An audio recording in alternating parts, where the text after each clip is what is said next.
professor, mestre, doutor, pesquisador, faltaria tempo aqui para apresentar o nosso próximo nome. Através da vida dele, o Senhor tem nos presenteado com o conhecimento e a revelação da palavra. As expectativas estão altíssimas em Deus. Recebam agora Davi Lago. Graça e paz, pastor Dênio, que honra, que alegria estar com vocês. Estou acompanhado do meu irmão Marcos, dá um tchauzinho aí, Marcos. Quero te convidar, vamos abrir a palavra em Gálatas, capítulo 5. E nós vamos estudar uma marca poderosa do avivamento, que é o amor às pessoas. Ame, não devore. Diz assim em Gálatas capítulo 5, eu vou ler do verso 13 ao verso 15. Gálatas 5, verso 13 em diante. Diz assim, palavra do Senhor. Irmãos, vocês foram chamados para a liberdade, mas não usem a liberdade para dar ocasião à vontade da carne. Ao contrário, sirvam uns aos outros mediante o amor. Toda a lei se resume num só mandamento: ame o seu próximo como a si mesmo. Mas se vocês se mordem e se devoram uns aos outros, cuidado para não se destruírem mutuamente. Oremos. Deus, nós te louvamos. Obrigado, Senhor, pela tua misericórdia, pela tua bondade conosco. Senhor, obrigado por esses dias que teremos aqui nessa conferência para buscarmos a tua face, estudarmos a palavra, nos alegrarmos, celebrarmos a salvação que nós temos no Senhor. Deus, continue transformando vidas, quebrantando corações. Ó Deus, que aqui esses dias sejam estabelecidas novas amizades abençoadas. Abençoe as famílias, abençoe agora no Brasil, no mundo, jovens, famílias que estão tristes, procurando alegria em quartos de motéis, em fundo de garrafa de pinga, em drogas. Tem misericórdia, Senhor. Guarda, Senhor. Guarda as nossas vidas aqui, guarda o nosso coração. Levanta, Senhor, uma geração amorosa, cheia do Teu Espírito Santo, séria, madura, que ama ao Senhor, que ama o próximo, equilibrada. Ó Deus, nós te pedimos mais uma vez, fala conosco esses dias, continue falando conosco. E agora mais uma vez através da palavra, que, ó Pai, a carta de Gálatas, ela venha gerar frutos na nossa vida, em nome de Jesus. E a igreja diz, amém. Toda vez que você se sentir presa, minha irmã, preso, meu irmão, prisão na alma, prisão no coração, você se sentir amarrado, sabe? Uma coisa maravilhosa, leia a carta aos Gálatas, palavra de Deus.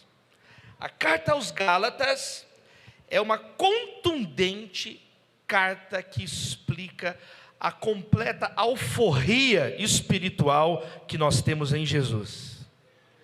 O apóstolo Paulo já começa na primeira linha que nós lemos dizendo assim: vocês, irmãos, foram chamados para viver em liberdade. Ele está desde o primeiro verso da carta de Gálatas, falando sobre a liberdade verdadeira que nós temos em Jesus. E essa liberdade genuína não é para dar razão e vazão ao pecado, à carne, à imoralidade. Pelo contrário, a verdadeira libertação é uma libertação dessas coisas. Isso é que é ser livre de verdade. É não ser mais um bicho, uma pessoa animalizada, animalesca, que é escrava dos desejos desenfreados da carne. Então ele está dizendo, olha só, primeiro, ele foi livre do pecado. Gálatas capítulo 1, logo no verso 4, ele diz assim: meus irmãos, nós, graça e paz de Jesus, que se entregou a si mesmo por nossos pecados, para nos resgatar dessa presente era perversa. Tem gente liberta por Jesus aqui essa manhã? Jesus nos libertou dessa era perversa. Aí ele vai dizer no verso 10 que nós fomos libertos também da aprovação das pessoas.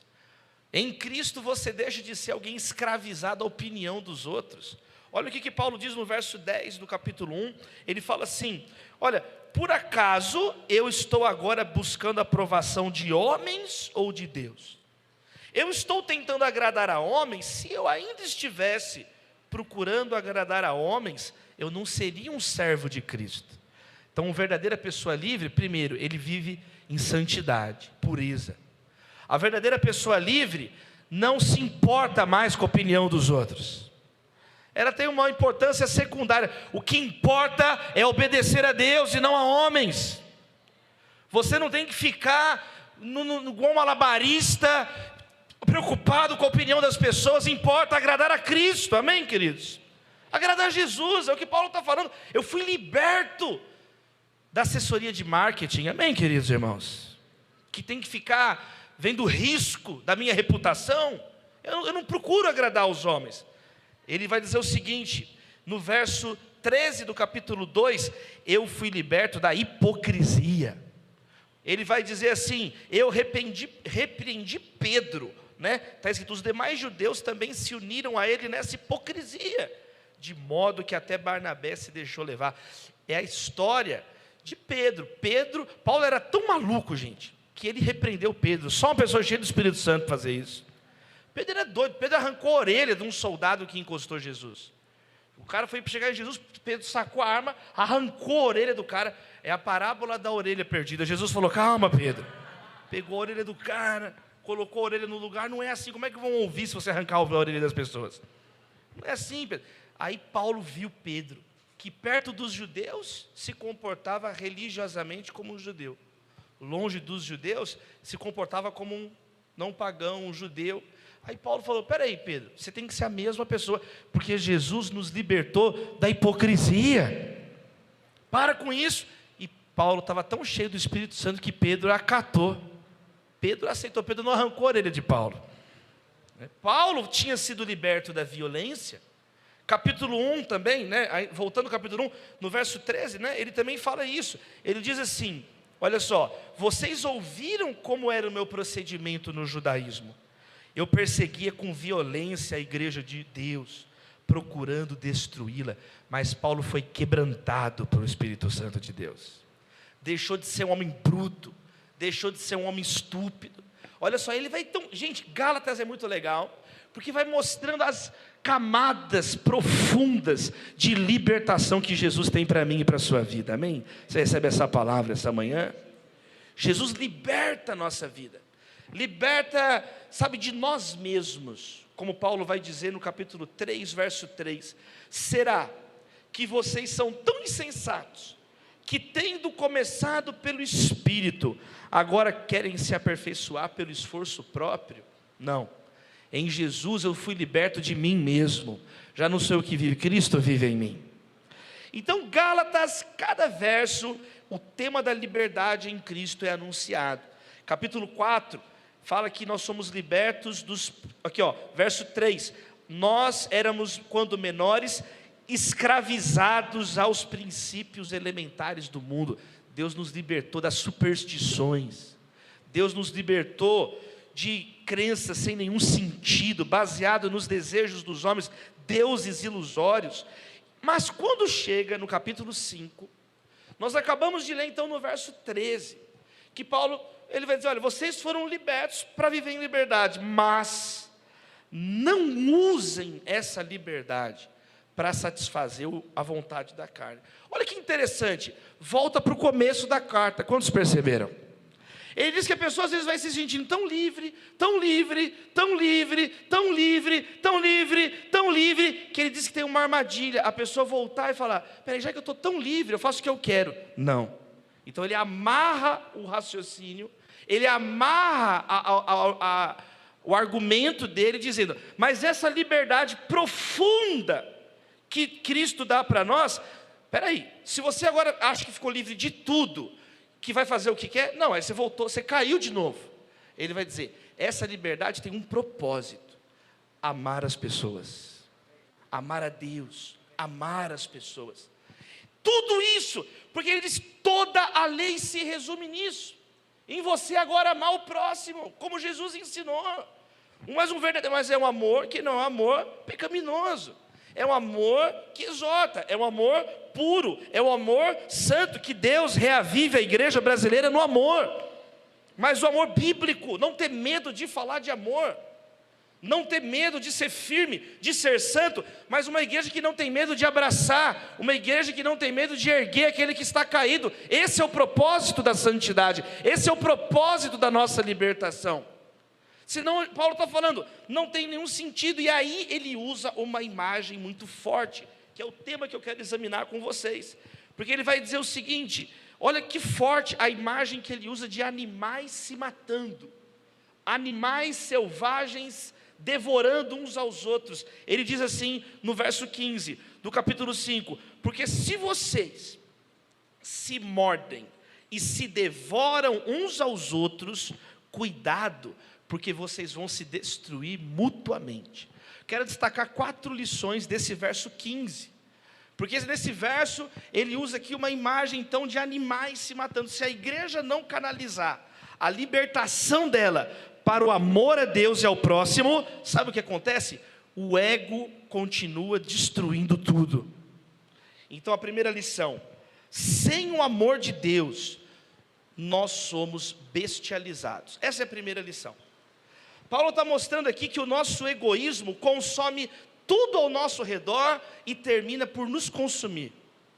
O orgulho e o individualismo destrói tudo ao nosso redor e destrói a nós mesmos. Eu estava conversando com um homem algumas semanas atrás, um homem muito rico, 5 carros na garagem, apartamento enorme, e esse homem chorando, virou para mim e falou assim: Davi, eu descobri que sem Deus eu sou um monstro. Foi essa expressão que ele usou, pastor. Ele falou isso para mim, chorava: pastor, eu descobri que sem Deus, olha o que eu fiz. E ele chorava, isso me impressionou tanto, me deu temor no meu coração. Eu fiquei olhando para aquele homem, orando com ele ali, mas lá no fundo eu estava orando com Deus. Falei: Deus, eu não quero virar um monstro sem o Senhor, eu não quero virar um bicho sem o Senhor. É exatamente isso que Paulo está dizendo. Se o amor de Deus não estiver na nossa vida, a santidade e o amor, nós vamos nos tornando pessoas egoístas, e a maldade cria uma base de operações na nossa vida. Ela se instala em nós, e nós nos tornamos pessoas às vezes religiosas, mas nós continuamos orgulhosos, continuamos egoístas. Então essa é a primeira lição. Ele tá alertando sobre o ímpeto destruidor do egoísmo. Sabe qual que é a segunda lição? Mesmo na igreja nós podemos virar bichos. Essa palavra não é para o não cristão, essa é uma palavra para os cristãos gálatas. Eles tinham começado cheios do Espírito Santo, mas eles estavam em um momento na trajetória que Paulo falou: será que vocês esqueceram o primeiro amor? Vocês eram pessoas de Deus, vocês estavam caminhando bem, de repente no meio da caminhada, vocês começaram a brigar entre si. De repente no meio da caminhada, começou a ter um monte de vaidade de novo. Então ele está falando isso com crente, é uma mensagem para mim e para você, amém, queridos?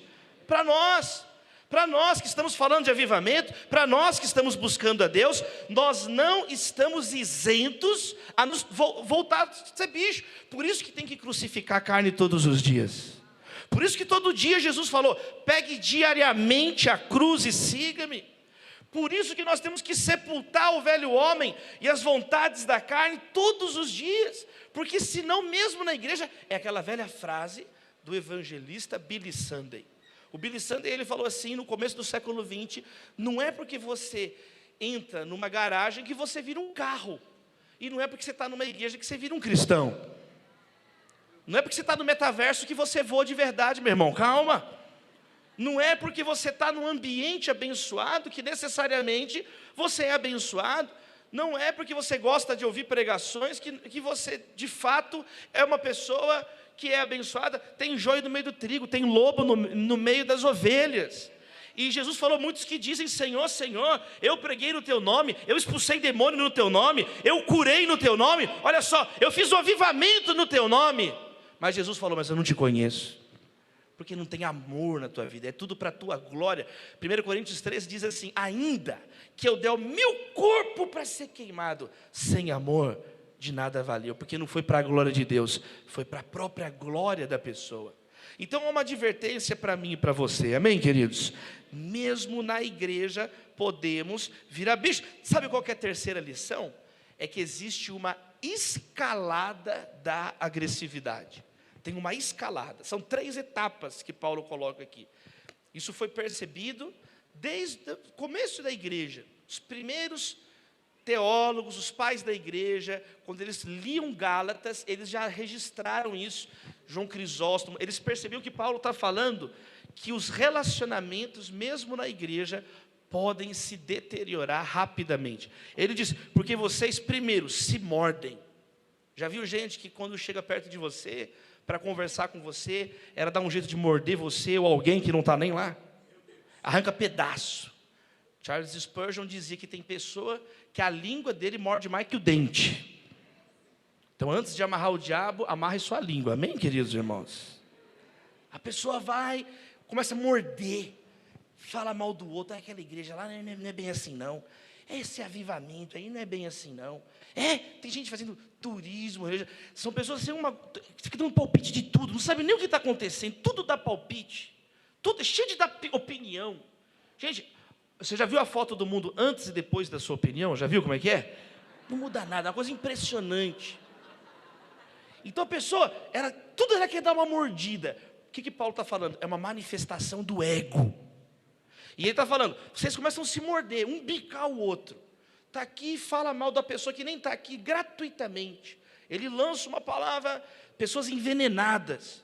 Pessoas que chegam, já viu gente, você está às vezes feliz, aí você chega perto da pessoa, a pessoa, ela, não sei o quê, mas não é assim, já dá uma mordida. É um bicho, é um cachorro, né? É um chihuahua, aquele cachorrinho endemoniado assim. Ele vai assim, já viu o chihuahua? Nem cachorro é aquilo, já viu? Ele fica assim, um cãozinho, velho. Só que aí ele fala, vocês se mordem, aí passa para a segunda etapa, e começam a se devorar uns aos outros. Aqui ele já está falando agora de uma cena, onde está um devorando o outro, é olho por olho, dente por dente, não tem um evangelho, se comportam como pagãos, não significa que não existam desafios de relacionamento na igreja, o que mais tem é desafio de relacionamento na igreja, mas o cristão, até o modo de resolver o desafio é diferente, pede perdão, chama testemunhas, é feito na luz, não é feito igual uma pessoa estúpida, não é feito igual uma pessoa que começa a devorar um ao outro, sabe? Olha, que Deus blinde o nosso coração em nome de Jesus. Provérbios ensina, é uma honra para o rei dar fim a contendas. É uma honra, a glória do rei é resolver problemas. O povo de Deus é sal, ele evita a decomposição e a podridão, não o contrário. A igreja não é chamada para ser agente de destruição, mas de salvação e de amor. Não é jogar gasolina na fogueira, mas é trazer água viva. É trazer pão, é trazer luz, é trazer paz, é trazer a shalom. Jesus ensinou, você entra numa casa, você fala, shalom, paz seja nessa casa. Né? Irene é a palavra, Irene. A irmã Irene não pode ser nervosa, né, queridos? Irene é paz em grego, Irene. Você entra numa casa, você fala, Irene, aleluia. Quer dizer, você leva paz. O príncipe da paz está conosco. E aí, quer dizer, mas quando não tem Deus, começa mordendo, aí parte para devorar e fala, e vocês se destroem mutuamente. Então chega numa terceira etapa, quer dizer, que a igreja, o diabo está de férias, porque a própria igreja acaba com ela. As pessoas sem Deus na igreja. Quem está entendendo? O diabo olha assim, não vou nem me envolver, já estão fazendo bom serviço. E ele vai no carnaval. Então o que acontece? A pessoa está o quê? Se destruindo. É o que está na Bíblia. É o que está na Bíblia. E começa um a destruir o outro. Então, em nome de Jesus, aqui é uma advertência para nós. Os relacionamentos podem se deteriorar até a completa destruição de comunidades inteiras.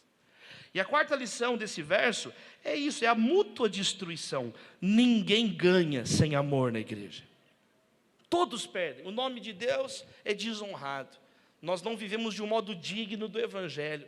O evangelho, ele não vai ter força naquela cidade. Por quê? Porque não tem o testemunho, não tem o respaldo, não tem a unção, não tem a bênção de Deus. Por quê? Porque tem muito espaço para o orgulho, muito espaço. Mas, queridos, então eu quero orar aqui essa manhã, e quero então trazer 3 aplicações bem práticas para mim e para a sua vida, para que a gente termine esse ano, que a gente vá para esse 2023 cheio do Espírito Santo e sendo libertos para amar as pessoas. Amém, queridos? Nós precisamos uns dos outros. Do dia que nós nascemos ao dia que nós morremos, a Bíblia está ensinando nesse texto que nós precisamos uns dos outros. Você precisa de pelo menos 2 pessoas para nascer e de pelo menos uns 4 para carregar o teu caixão. Amém, queridos? Então, nós nascemos e morremos precisando de gente. Nós nascemos e morremos precisando uns dos outros. Eu quero, baseado nessa palavra, trazer 3 aplicações pastorais, 3 aplicações práticas, e a primeira delas é: para conviver na igreja, precisamos superar o nosso ego. Esse texto traz essa aplicação. Não dá para viver na igreja se você ainda está com o teu ego inflado. Todos têm que baixar a bola para conviver na igreja. Se não abaixar a bola, fica briga de rinha, de galo. É o que Paulo está falando. Fica 2 galos com o peito estufado, brigando um com o outro. Então todos têm que baixar a bola na igreja. Louvado seja o Senhor por baixar a nossa bola. Amém, queridos? Desinflar esse teu ego insuportável. Amém, irmã? Não, menos. Para conviver tem que ser realizado um esforço conjunto na superação dos egos. Ou seja, a Bíblia é um chamado para um amadurecimento dos relacionamentos. Nenhum de nós tem toda a razão e nenhum de nós está totalmente errado. Nós precisamos uns dos outros para nos, como ferro afia o ferro, assim um amigo afia o seu amigo. E vai saindo faísca, mas nós vamos nos tornando mais afiados para sermos usados por Deus. Deus usou a casa de Cornélio, mas usou Pedro. Quem teve o sonho foi Pedro, mas Pedro estava dormindo para sonhar na casa de Cornélio. E os 2 foram usados por Deus para trazer um momento novo na trajetória da igreja. Quantos estão entendendo?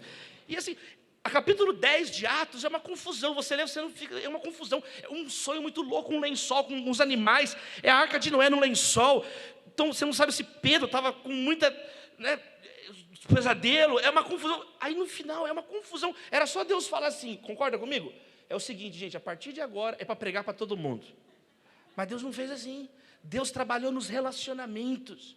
Deus deu uma palavra para um que confirmou no coração do outro, e é assim até hoje. Então nós precisamos uns dos outros. Nós precisamos ouvir o nosso irmão. Sabe, 2 testes críticos do ego: o teste da crítica e o teste da inveja. Como é que é o teste da inveja? Como você reage ao sucesso e à alegria do seu irmão, da sua irmã? Tem pessoa que fica endemoniada. A pessoa conta uma alegria, a pessoa: é mesmo?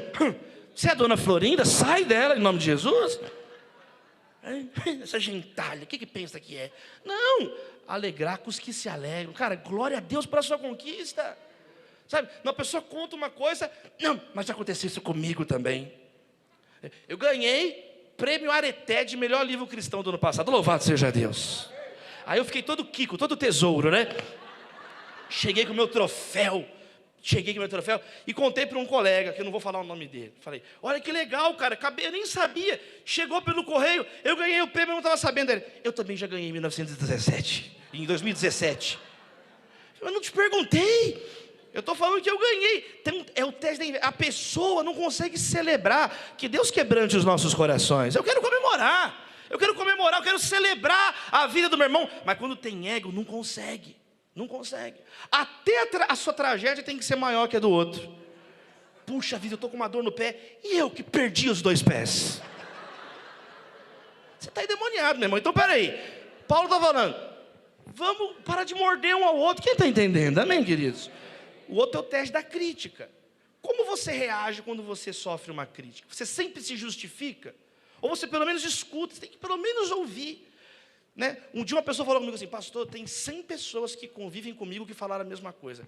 É óbvio, porque eu sou 101. Você acha que 100 pessoas que convivem com você estão erradas? Não, pelo amor de Deus, cara, que você quer o que mais? Já passou da hora de você entender que você tem que melhorar isso. que você não pode continuar assim. Então, nós não podemos deixar esse arrogância, esse egoísmo, nos tornam pessoas beligerantes, nos tornam pessoas divisoras de igrejas. Só você está certo, só você. Não, então você vai ouvir, às vezes o que eu estou falando é uma coisa imatura, mas termina de ouvir. Aí você explica, aí você abre mão. Quem está entendendo? E é assim que a igreja, Paulo está falando, porque se ninguém abre mão, ninguém cede, vira bicho todo mundo. E esse não é o propósito de Deus.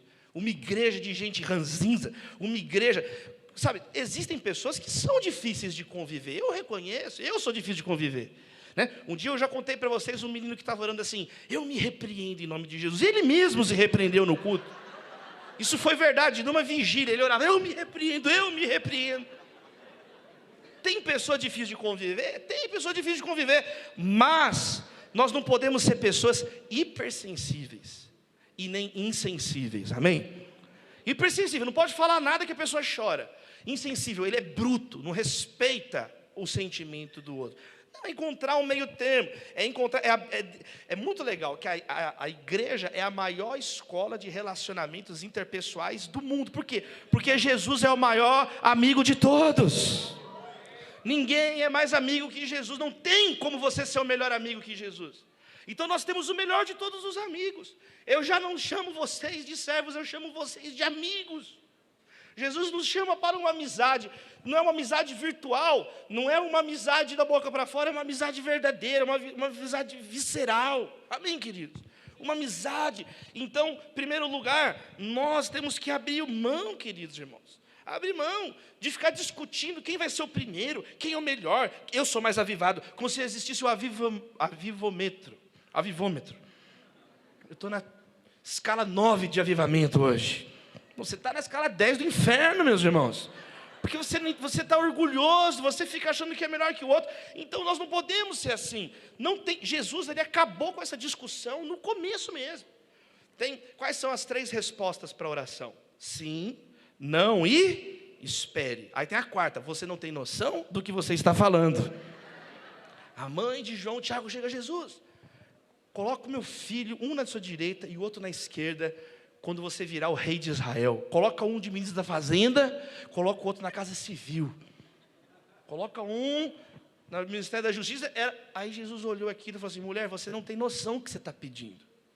Porque compete ao Pai, você não sabe de nada. O cálice que eu vou beber, ninguém pode beber. Ele foi crucificado no meio de 2 ladrões. Então é oração nonsense. Sim, não, espere. Você ficou louco.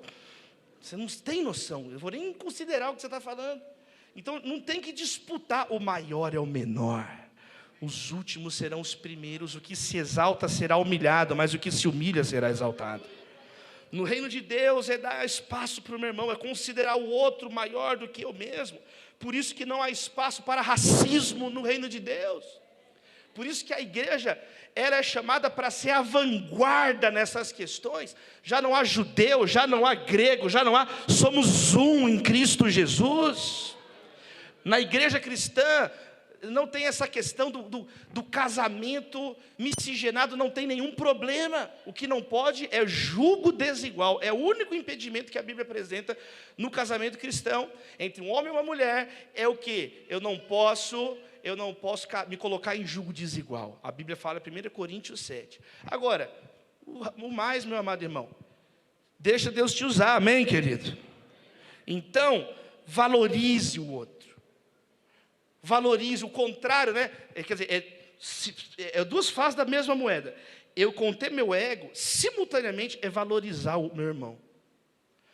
Quando eu diminuo o meu coração, a minha opinião, a minha crítica, automaticamente eu também quero ouvir e valorizar o dom de Deus na vida do outro. É o que Paulo está ensinando. Nós somos livres para a gente amar e servir uns aos outros. E não para devorar uns aos outros. Não para devorar, não é o propósito de Deus. Um devorando o outro, é um amando o outro, valorizando o outro. Eu sou genro, meu sogro, né, o Roberto, ele é empresário de jogador de futebol do Barcelona, do Benfica. E o meu cunhado, o Giovanni, jogou no Barcelona, jogou no Cruzeiro, jogou na seleção brasileira. E tem uma história muito engraçada, que o meu sogro, ele faz na época dos anos 90, 2000, era o vídeo, né, Na época era VHS, a fita, depois o CD com os melhores momentos do jogador. Hoje é um link que você manda. Quando tem um jogador na categoria de base, tem aquele vídeo que é tipo o portfólio das melhores jogadas daquele jogador para mandar para os grandes clubes. É a primeira coisa, eles falam, deixa eu ver o vídeo do menino. Manda o vídeo do moleque. Então, o meu sogro sempre trabalhou fazendo os vídeos dos jovens, né, para levar para a Europa, para reunir, para mostrar o talento do menino e tal.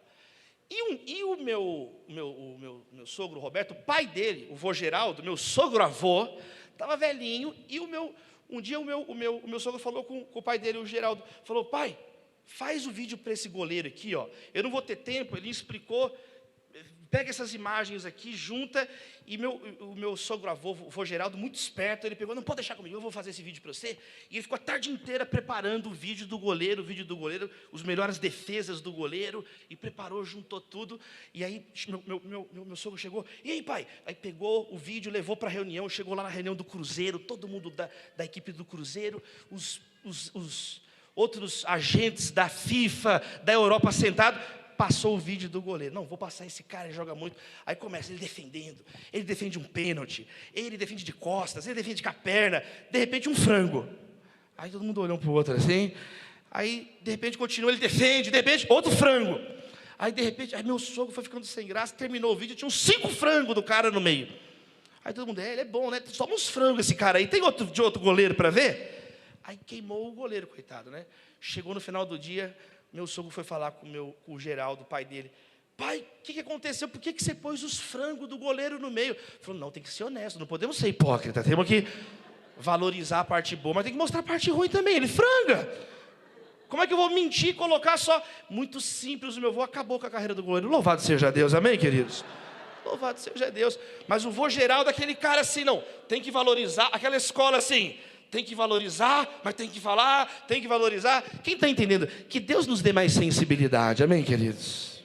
Sabe qual que é uma segunda lição? Primeira lição, nós temos que reduzir o ego para aprender a conviver. Segunda lição prática, aplicação, sabe qual que é? Cultive amizades. Esse texto é um chamado para cultivar a amizade. Uma marca de uma pessoa avivada é a facilidade de fazer amigos. A pessoa avivada, ela deixa de ser xarope. O que é o xarope? É pessoa chata, xarope. Você é pessoa chata, você é chato, entendeu? Não fala nada legal, não dá um abraço, não dá um sorriso. A pessoa é extremamente desagradável. Vive do trauma do passado. Olha, Jesus veio te libertar da chatice nesse retiro aqui, nesse acampamento. Paulo está falando, para de morder os outros, para de criticar. Você não é chamado para ser ácido, você é chamado para ser sal. Para ter o aroma de Cristo, ser fermento. Em nome de Jesus. Sabe, nós somos o fermento. Então, com amizade, escuta aqui. Amigo é diferente de ser amigável. São coisas completamente diferentes. Ser amigável é ser uma pessoa educada, isso é o mínimo. Isso é o mínimo. Ser educado, isso é o mínimo. Ser uma pessoa solícita, ser uma pessoa que respeita os mais velhos, ser uma pessoa que sorri, que é gentileza urbana, essa é a coisa básica. Amigo é mais do que isso. Tem gente que hoje nem isso faz, né? Está tão difícil a situação. Na igreja, você vai cumprimentar a pessoa, paz do Senhor, está rosnando, está endemoniado? Vamos orar aqui, porque a pessoa não dá um sorriso. Agora, Paulo está falando aqui de servir uns aos outros em amor. Servir o irmão. Então é mais do que só cumprimentar. Para isso você tem que cultivar a amizade. Sabe? O que é cultivar a amizade? É ter refeição em conjunto. É sentar, comer junto. Baixar a guarda. Você tem que organizar isso. Vamos sair. Vamos conversar, vamos tomar um café. O que é companheiro? É com quem você come o pão junto. É o pão em comum. A palavra companheiro em latim significa pão comum. Com quem você tem repartido o pão? Então, um cristão, Jesus, ele tinha refeições com os discípulos o tempo inteiro, depois de ressurreto, fritando peixe. Por quê? Porque é um tempo de conversar, de comer, é um tempo espiritual, né? A geração de vocês popularizou tempo de mesa. É isso, esse tempo de mesa que vocês falam, é isso, é um princípio bíblico. É o quê? É comer, que mais? É você receber as pessoas na sua casa, é você ser uma pessoa hospitaleira. Eu sei que Deus tem levantado muitos líderes nesse ministério. Que Deus continue levantando pastores e líderes e apóstolos para as nações. E uma das marcas básicas de um líder, de acordo com a palavra de Deus em 1 Timóteo, em Tito, é o quê? O bispo tem que ser hospitaleiro. Não tem como ser um líder com caráter cristão, porque o ser hospitaleiro é ser transparente. Você não tem nada a esconder. É você receber pessoas, é você fazer um esforço. Agora, a pessoa está aqui, você reclama que ninguém te liga, mas você não liga para ninguém. Você reclama, ai, ninguém abre porta para mim, mas você não abre porta para ninguém. Ai, mas eu não tenho isso. Mas o que Deus te deu, você não faz nada. Reclama do talento que não tem, mas e o dom que Deus te deu? Não cultiva, sepulta o próprio dom. Então não dá. Cultive amizades esse ano em nome de Jesus. Envie carta para o missionário. Pega uma caneta, eu sei, tua letra é feia, mas escreve uma carta para ele. Espera aí, missionário, estou orando por você. Olha a minha letra, meus irmãos, dá uma olhada nisso aqui. Mas eu escrevo carta para os missionários, pelo menos. Quer dizer, eu fiz um compromisso com a minha esposa esse ano, assim, nós fizemos um grupo, eu e ela, chama Gatos Intercessores, bem convencido, né? Falei, Natália, esse ano nós vamos orar cada semana por um amigo, cada semana. Então toda segunda-feira tem um grupo, eu e ela, a gente põe o nome da família, é família orando por família, a gente coloca o nome do amigo, da amiga, dos filhos, e a gente passa uma semana, desde o começo do ano a gente está orando, quer dizer, presta atenção, as amizades não brotam do nada, você tem que se dedicar aos seus amigos, se dedicar, o que Paulo está falando é isso. Se você ficar parado, você vai começar a devorar. Não, você tem que pensar, eu quero ser uma pessoa de Deus, eu vou servir o meu irmão. O que o meu irmão está precisando? Eu também estou precisando de várias coisas, mas isso não me impede de orar, de ajudar mesmo assim. Se você esperar, está tudo bem na sua vida para você cultivar amizades, você não vai ter amigo nunca e não vai cumprir o propósito de Deus na sua vida. O propósito de Deus não pode ser cumprido assim. Então, amizades familiares, amizades entre casais, amizades dos filhos, os amigos do marido, as amigas da esposa. Muitos casais, eles tropeçam muito em relacionamentos no começo do casamento, e às vezes isso fica até o final do casamento. Por quê? Porque o marido continua se comportando como se fosse solteiro. Não, você continua amigo das pessoas, mas agora você tem que ter, o casal tem que ser amigo de casais, são outras programações, tem os filhos. Aí sua filha vai fazer aniversário, não tem uma criança para ir, fica um monte de velho jogando videogame lá. Não pode. Quer dizer, cultivar, gente, o diabo quer destruir famílias por causa disso. Porque são famílias que vão vivendo de acordo com as próprias ideias da cabeça, sem a base bíblica. Em nome de Jesus, nós seremos blindados dessas mentiras de Satanás. Não, eu vou entender que eu sou um homem de Deus, que a minha... Por que tantas pessoas não valorizam mais as famílias? Porque onde estão as famílias de Deus? Onde estão as famílias de Deus? Então, se nós queremos um avivamento, uma transformação, nós precisamos começar de dentro para fora. A Bíblia diz assim, olha, Paulo falando, você não tem como cuidar da igreja se você não cuida da tua própria casa, é uma coisa básica, elementar. Não, eu quero cuidar da bolsa de valores do Brasil. Irmã, você não arruma a sua bolsa, a bolsa sua é uma bagunça, é uma confusão, entendeu? Ninguém entende o que está aí dentro, é igual um chapéu de bruxa, vai saindo de tudo lá de dentro. Então, a organização dos relacionamentos, ela sempre foi chave no cumprimento da missão. Seja presente no sofrimento dos seus amigos. Seja presente. Alguém está passando uma necessidade. É isso que é a beleza da amizade. Espera aí. Morreu um parente de alguém. Aí a pessoa tem uma rede de amigos. Às vezes está todo mundo num mau dia, mas, poxa, só aquele amigo aquele dia perdeu um parente. Aconteceu uma coisa. Então, todo mundo pode sacrificar um pouquinho da agenda, do dia, do tempo, e vai aliviar aquele amigo. Quem está entendendo? Agora, pessoas que vivem para si, é o oposto do evangelho, pessoas fechadas, não quer participar de nada, não quer ver ninguém. Seja liberto disso em nome de Jesus. Você vai sair daqui, dessa conferência, hoje, cultivando amizades abençoadas. Você vai ser curado de traumas do passado, minha irmã. Ninguém presta. Mentira do diabo na tua mente.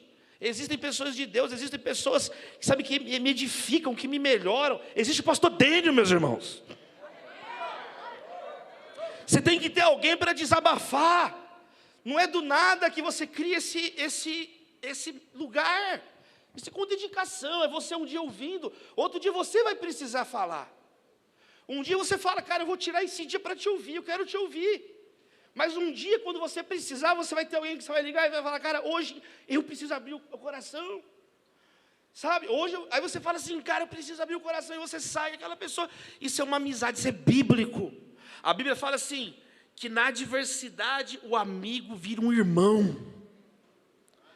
Vai para um outro tipo de relacionamento, o entrelaçamento é ainda maior, espiritual, emocional, e junto com Jesus nós vamos. O cordão de 3 dobras não se rompe facilmente. Não deixe os seus amigos no chão. Não deixe os seus irmãos para trás. Não deixe. Por isso que você tem que estar bem. Bem na sua casa, bem na sua família, bem no seu namoro, bem no seu noivado. E quando estiver ruim, você vai ter um amigo, você tem Jesus. Amém, queridos? Amizade além do WhatsApp, amizade além de curtida. Sabe, quando você está na bênção, você começa a casar os outros. Olha que bênção.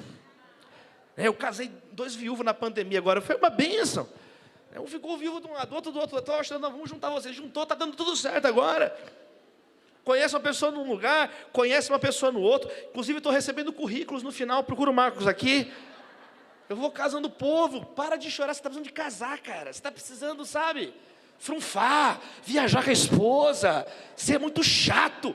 Você precisa de uma mulher na sua vida, meu irmão. Você precisa sair com uma mulher, conversar. Olha os seus papos, velho. Você tem bafo. Você precisa de um upgrade, meu. Você precisa de um avivamento aí na sua cabeça, cara. Então, cultivar a amizade, servir o irmão. Aqueles que oram juntos permanecem juntos. Você pode aplaudir o Senhor Jesus pelos amigos que Ele tem te dado. De acordo com a Bíblia, meus irmãos, os nossos irmãos, nós somos uma família. Os nossos relacionamentos é uma das coisas mais belas, poderosas que Deus nos permite viver aqui na terra. Com tanta dor que nós temos aqui na terra, com tanta tristeza que a gente passa aqui, as amizades, o encontrar. A Bíblia fala que Paulo estava indo para Roma. Imagina Paulo, tanto que ele estava cansado, foi açoitado, perseguido, humilhado, apanhava um dia, ele foi apedrejado. Eu não estou falando apedrejamento virtual, pedrada, ele sangrando, ele devia ser todo lenhado, cheio de cicatriz. Ele falou, eu trago no corpo as marcas de Cristo. Ele era todo arrebentado. Tinha um filme velho, lembra? Era o Darkman, ele tinha a cara toda lenhada. Ele chegava assim, todo mundo olhava para o Darkman assim. Era Paulo. Porque ele fala, que a Bíblia fala que ele foi náufrago, tudo, Tom Hanks, todos os filmes ele foi. Aí Paulo, imagina o cansaço de Paulo, ter que suportar as pessoas, conversava com as pessoas, não entendiam o que ele falava às vezes, mentiam, tentavam matar ele pelas costas, ninguém conseguia conversar com ele, apedrejava o cara. Aí, a Bíblia fala lá no final de Atos, naufragou, tal, quando chega no capítulo 28, antes de chegar em Roma, fala que ele estava no meio do caminho, e alguns irmãos souberam que ele estava passando por ali, e eles encontraram numa praça, na Via Ápia, e eles encontraram num lugar chamado As Três Vendas, e Paulo estava lá, os irmãos vieram de longe. Paulo falou que quando viu os irmãos, ele se sentiu encorajado. Ele fala, quando eu vi os meus irmãos, eu me senti encorajado para continuar o caminho. E ele foi, e chegou em Roma. E nós sabemos, a tradição cristã diz que ele foi decapitado por Nero. Mas ele diz que naquele momento, quando ele viu os irmãos, ele se sentiu encorajado. Jesus no Getsêmani, ele levou Pedro, ele levou João, ele levou Tiago com ele. E ele falou, a minha alma está perturbada, a minha alma, ela está em uma tristeza mortal. E fica aqui comigo, vamos orar. Jesus falou, e deixou, e foi para lá. E ele orou, e quando ele voltou, eles estavam dormindo. Ele falou, cara, acorda. Vocês não podem ficar 1 hora orando comigo. E foi lá, Senhor, se possível, afasta de mim esse cálice. Querido, nós precisamos orar juntos, amém, queridos? encorajar uns aos outros. Cada um de nós tem o seu chamado, cada um de nós tem a sua missão, mas ao mesmo tempo nós estamos interconectados pelo Espírito Santo de Deus. A alegria de Asbury é a nossa alegria, a visitação deles é a nossa visitação. Deus fazer lá é Deus fazer conosco, é o suficiente. Eu particularmente eu não preciso nem ver o vídeo, só de saber o que está acontecendo, já avivou a minha vida de novo. Eu já estou no fogo, eu já estou com o coração renovado. Deus está falando, Deus está tocando, Deus está transformando. O telefone meu não para de tocar. UOL, Folha de São Paulo, Globo, Jovem Pan, ligando. O que é isso? Explica. Vai. Isso é avivamento. Aleluia. E fecha o telefone.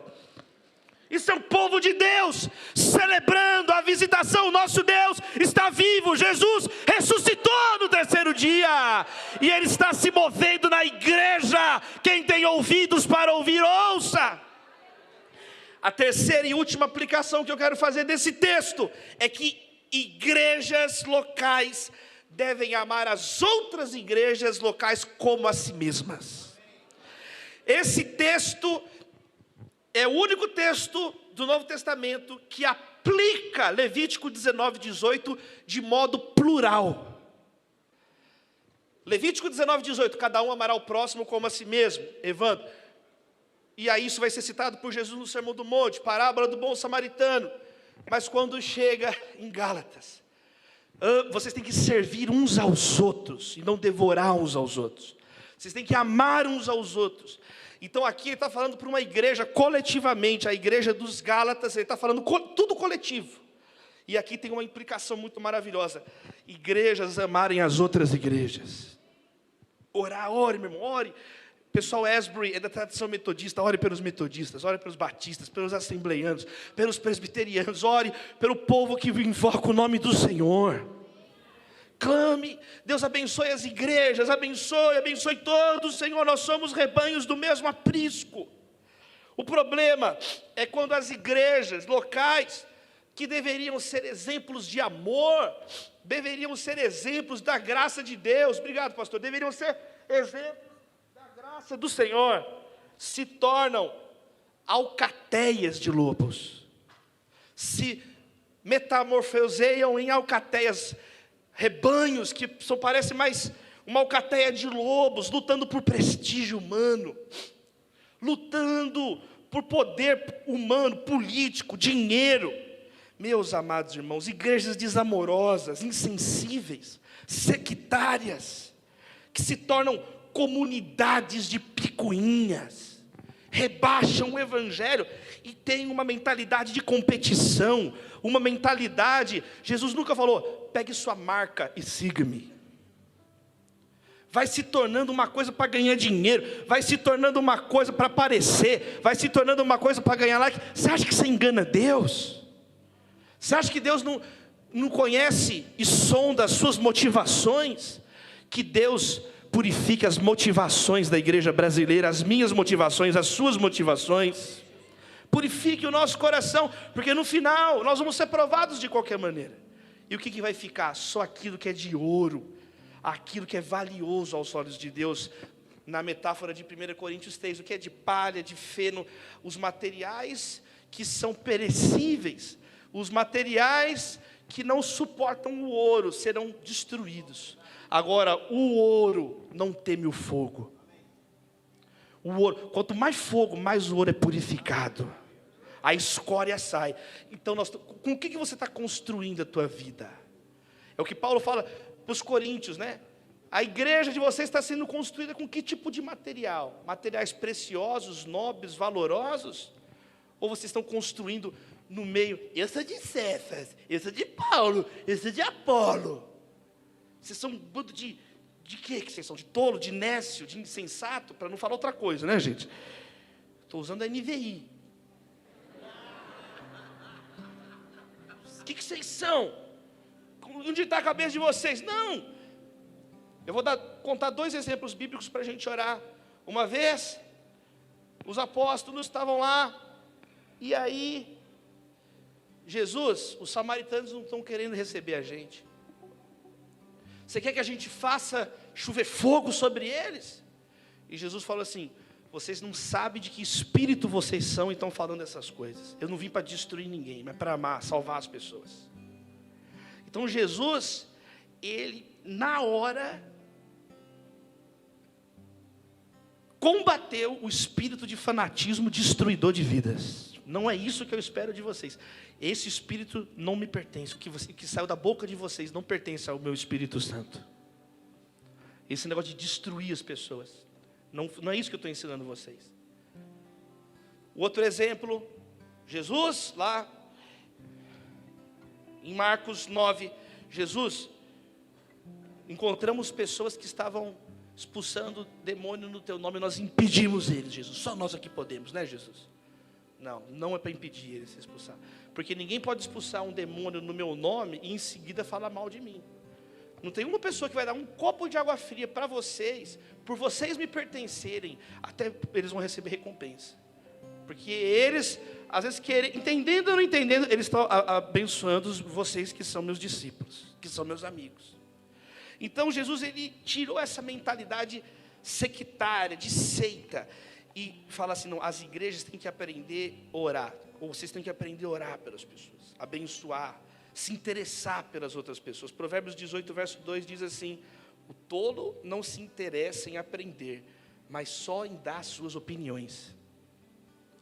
O tolo só quer falar, ele não quer ouvir o que a outra tradição tem a dizer, o que aquela igreja tem a dizer. A minha oração é que nós saiamos com um batismo de amor desse lugar. Mas não o amor pecaminoso, não o amor da cabeça dos homens que dá lugar à carne, o amor de Gálatas, que liberta da carne, que é uma evidência que eu não estou no pecado mais, e que eu estou cheio do Espírito Santo de Deus. Então, eu queria falar isso aqui, pare de conviver na igreja. Para conviver na igreja, temos que superar o nosso ego. Cultive amizades. O mato cresce depressa em caminhos pouco percorridos. Vamos encurtar as distâncias, vamos conversar, vamos estar juntos, vamos esforçar. Terceiro, as igrejas locais têm que se amar umas às outras como a si mesmos. Igrejas mais preocupadas em amar do que em se defender. E eu quero encerrar, abre sua mão. A fé cristã é uma fé comunitária. Toda dor é nossa dor, toda alegria é nossa alegria, todo pão é nosso pão. Deus, obrigado, Senhor. Obrigado pela Tua palavra. De mãos abertas queremos receber, Senhor, tudo que o Senhor tem para nós esses dias aqui. A Tua palavra é uma semente, nosso coração seja terra boa para receber a semente da palavra. Ó Deus, e leva-nos, ó Deus, a amar mais o nosso irmão. Ó Deus, nós não queremos um avivamento individual que não tem um resultado cristão. Avivamento que gera vaidade não pode ser avivamento. Avivamento que infla ego, biblicamente não tem nenhum respaldo. Avivamento que me leva a ficar falando mal dos outros, julgando todo mundo, uma língua enorme. Não, Senhor, quebranta o nosso coração, em nome do Pai, do Filho e do Espírito Santo. Fica de pé no seu lugar, meu irmão. Para encerrar, ergue as mãos aí, fala um minuto só de louvor agora. Agradece o Senhor Jesus aí, fala. Agradece pelos seus amigos, para encerrar agora, um minuto de gratidão. Agradece. Obrigado, Senhor, pelos nossos pais espirituais. Obrigado pelo pastor Dênio Lara. Obrigado, Senhor, por essa conferência, pelos anciãos dessa casa. Obrigado, ó Deus, porque nós hoje aqui somos uma colheita de gerações que oraram por nós. Obrigado, estamos aqui porque pessoas choraram, buscaram a Tua face. Obrigado pelos nossos pais. Obrigado, Senhor, pelos nossos irmãos lado a lado. Obrigado porque nós não estamos sozinhos, não queremos ficar sozinhos na multidão. Obrigado, Senhor, pelas novas gerações que se levantam, pelas crianças, pelos filhos, pelos netos. Queremos Te agradecer, queremos celebrar. Louve ao Senhor.